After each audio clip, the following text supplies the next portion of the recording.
The garden world has been flooded with chemical fertilizers for decades, promising fast results, greener leaves, and bigger harvests. But here's the catch.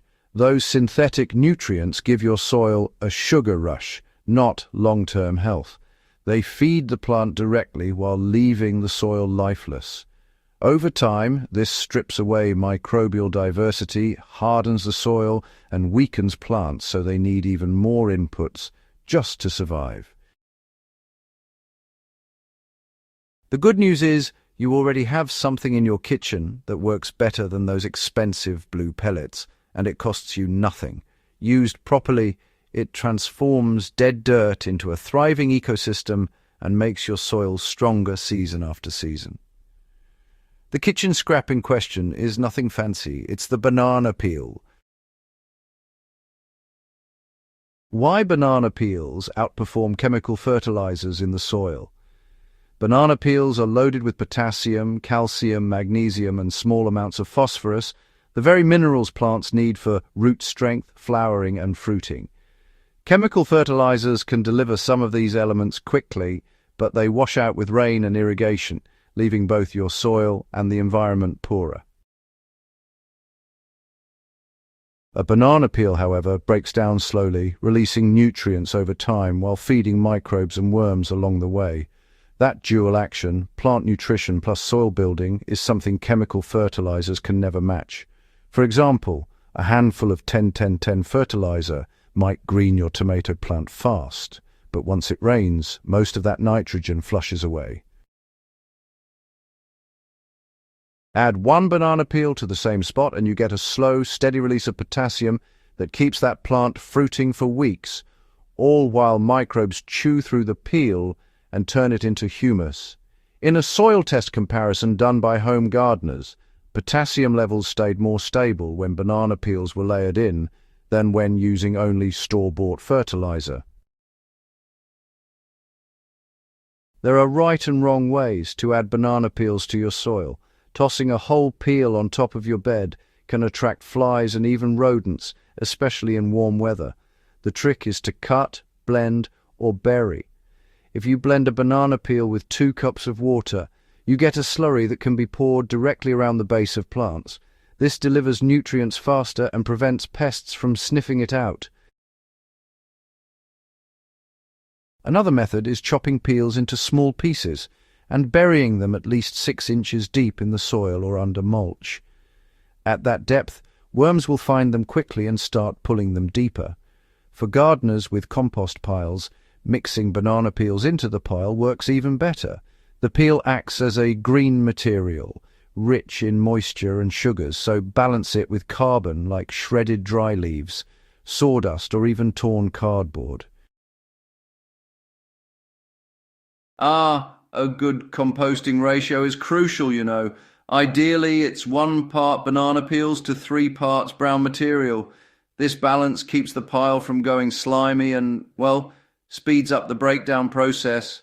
After about 6 to 8 weeks, the compost is ready to be added back to your beds. It carries not just the nutrients, mind you, but also an army of beneficial microbes. Now, when you look at plant health, potassium is often, shall we say, the missing piece. Nitrogen, of course, greens the leaves, and phosphorus strengthens the roots. But potassium, it's the nutrient that controls water regulation, disease resistance, and flowering.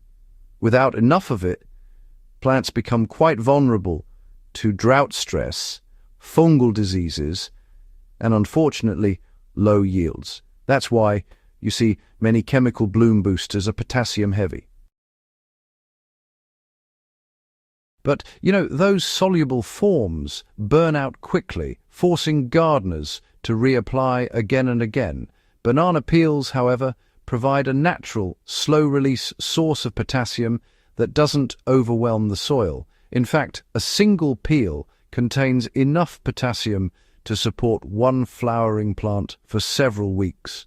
Gardeners growing roses often swear by burying banana peels near the base of their bushes.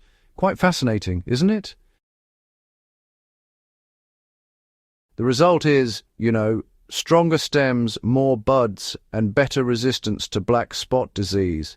Similarly, when added around fruiting crops like peppers and tomatoes, the consistent potassium flow leads to firmer fruits and a higher yield, all without chemical dependency.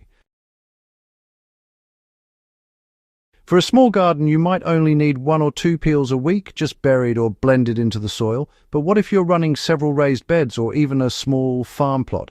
Collecting peels in bulk is the key. Freeze them in a bag until you have enough. Then blend them all into a slurry that can be diluted with water at a ratio of 1 part peel puree to 4 parts water. This diluted mix can be used as a natural liquid feed across an entire bed, working like a free homemade fertilizer tea. If you're layering peels in larger trenches, aim for a spacing of 1 peel every 12 to 18 inches, always covered with soil or mulch.